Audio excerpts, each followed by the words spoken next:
और सीधा रुख करते हैं राजधानी लखनऊ का, जहां पर राजस्थान के मुख्यमंत्री भजनलाल सिंह क्या कुछ कह रहे हैं, आपको सुनाएंगे।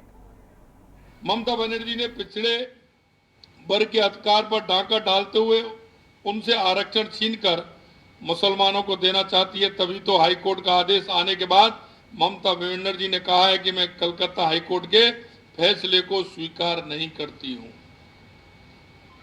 ओबीसी आरक्षण वैसे ही जारी रहेगा, ये ममता बनर्जी के अहंकार को दिखाता है और देश के संविधान के खिलाफ तृणमूल और ईडी गठबंधन की सोच को दर्शाता है कि हम किस तरह से संविधान की धज्जियां उड़ाने का काम हम कर रहे हैं।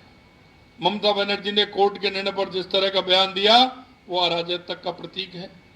यह आंदोलन की अदालत की अवमानना है, तो यही संविधान का अपमान, तो ही साथ ही यह पश्चिम बंगाल की जनता के साथ विश्वासघात है।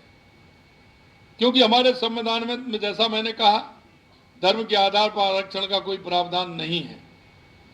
जून 2023 में राष्ट्रीय पिछड़ा वर्ग आयोग एनसीबीसी ने पाया कि रोहिंग्या और अवैध बांग्लादेशी अप्रवासियों को पश्चिम बंगाल में अन्य पिछड़ा वर्ग ओबीसी प्रमाण पत्र प्राप्त हुआ था। एनसीबीसी ने यह भी पाया कि राज्य में हिंदुओं की तुलना में मुस्लिम ओबीसी जातियां अधिक थी। हालांकि पश्चिम बंगाल में हिंदू बहुसंख्यक हैं, लेकिन उसको किसी न किसी तार से जोड़ करके उन्होंने उनको फायदा देने के लिए उसकी संख्या बढ़ाने का काम ममता बनर्जी जी ने किया।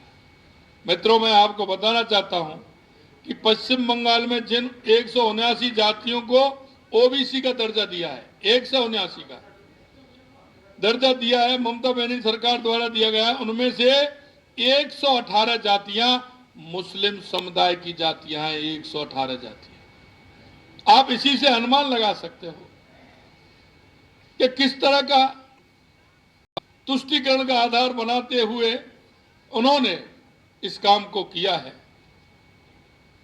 एक मैं आपसे कहना था, ममता दीदी, आपकी तुष्टीकरण की राजनीति अब नहीं चलने वाली है।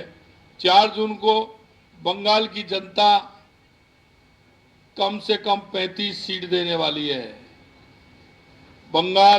पश्चिम बंगाल में मैं होके आया हूं, मैंने वहां के लोगों का देखा है, उनका उत्साह देखा है, उनका उमंग देखा है, उनकी भावना देखी है। आने वाले समय में टीएमसी को वहां की जनता सबक सिखाने का काम करेगी और भारतीय जनता पार्टी 4 जून 400 पार मोदी जी को लगातार तीसरी बार प्रधानमंत्री बनाएगी। इसी दिन से आपकी विदाई का काम प्रारंभ हो जाएगा बंगाल के अंदर। आपने देखा होगा,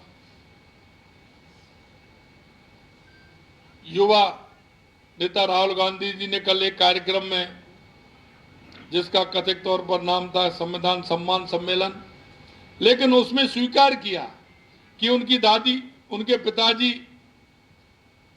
उनकी माताजी के समय किस तरह से संविधान की धज्जियां उड़ाई जा रही थी और दलित, पिछड़े एवं आदिवासियों का हक कांग्रेस की सरकार मार रही थी।